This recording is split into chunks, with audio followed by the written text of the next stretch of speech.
Le 27 novembre 2011, j'ai fait une plongée banale. Une plongée 25 minutes, 25 mètres, une plongée où j'ai respecté mon protocole de plongée, ma vitesse de remontée. Et j'ai eu un accident de plongée.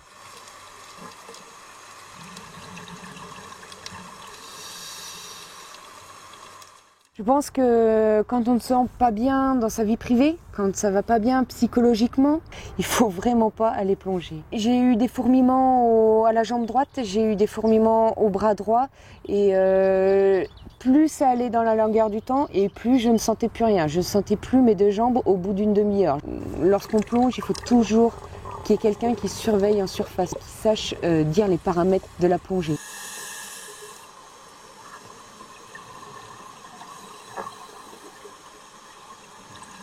Alors, le Cross Méditerranée traite plus d'une centaine d'opérations de plongée chaque année, qu'il s'agisse des accidents strictement de plongée, donc des accidents dits de désaturation, mais on rencontre également fréquemment des accidents dus à des malaises cardiaques, qui sont là donc davantage dus à un problème d'état physiologique de la personne au moment où elle effectue sa plongée. Alors, le Cross recueille auprès du support de plongée les éléments de l'alerte et se met immédiatement en conférence avec le SAMU de Toulon, qui est le SAMU référent pour la façade méditerranéenne.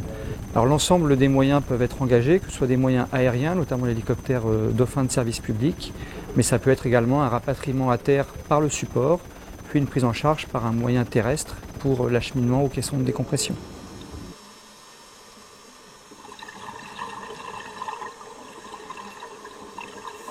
Tout événement qui arrive au cours d'un accident de plongée ou dans les 24 heures qui suivent un accident de plongée est considéré comme un accident de plongée jusqu'à preuve du contraire. Alors les symptômes par ordre de fréquence, ça peut être une fatigue, des vertiges, un essoufflement, enfin une dyspnée, peut-être une douleur thoracique, des démangeaisons, des douleurs dans les articulations qui peuvent être confondues des fois avec par exemple des douleurs lombaires. Un exemple typique, c'est le plongeur qui porte son bloc, qui pense faire un faux mouvement à mal au dos et en fait ce signe de douleur lombaire est en regard avec un problème neurologique eu égard à un accident de désaturation. Les symptômes neurologiques, c'est des paresthésies, ce terme ça veut dire des fourmillements. Tout ça ce sont des signes qui nous évoquent un accident de plongée, d'autant plus que ça se passe au décours d'un accident de plongée. Les conséquences, s'ils ne sont pas rapidement pris en charge dans la bonne filière étant l'acheminement le plus rapide dans un centre hospitalier qui dispose d'un caisson hyperbare. Par exemple, lorsque ces personnes ont des signes neurologiques, ils peuvent rester paraplégiques. Ça peut aller aussi, lorsqu'il y a des accidents graves, entraîner des problèmes cardiaques, voire même un arrêt cardio-respiratoire.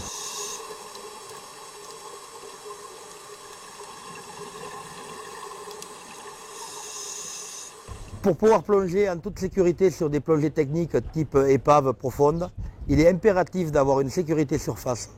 Il est impératif de planifier sa plongée avant le départ et il est impératif aussi d'avoir au fond de l'eau tout le matériel pour pouvoir gérer une décompression, à savoir une montre, un profondimètre, un ordinateur de plongée, des tables ainsi qu'un parachute de décompression pour éviter d'être perdu au fond de l'eau sur les phases de décompression.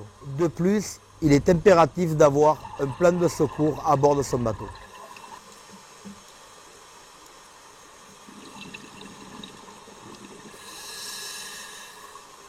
D'abord plonger en bonne santé, mais également respecter une progressivité, c'est-à-dire reprendre lentement et progressivement une activité physique, course de footing par exemple, puis ensuite enchaîner sur des premières plongées de répétition et de mécanisation, de façon à répéter des gestes importants et qui seront peut-être des gestes de secours dans certaines circonstances, pour enfin, dans un troisième temps, pouvoir envisager des plongées plus profondes sur de belles épaves et en toute sécurité.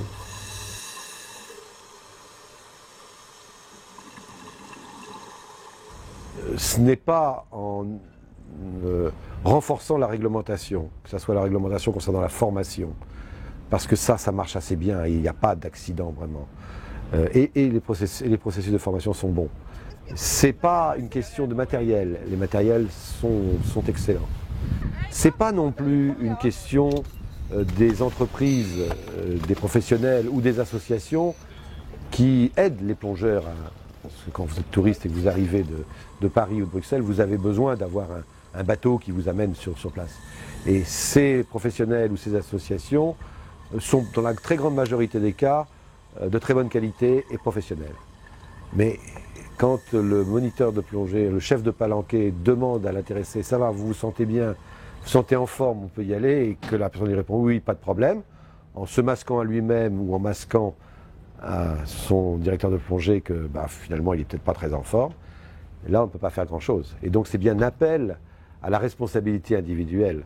Messieurs, méfiez-vous, vous n'avez plus toujours 25 ans. Vous pouvez faire des plongées somptueuses jusqu'à très tard, mais ne surestimez pas vos forces.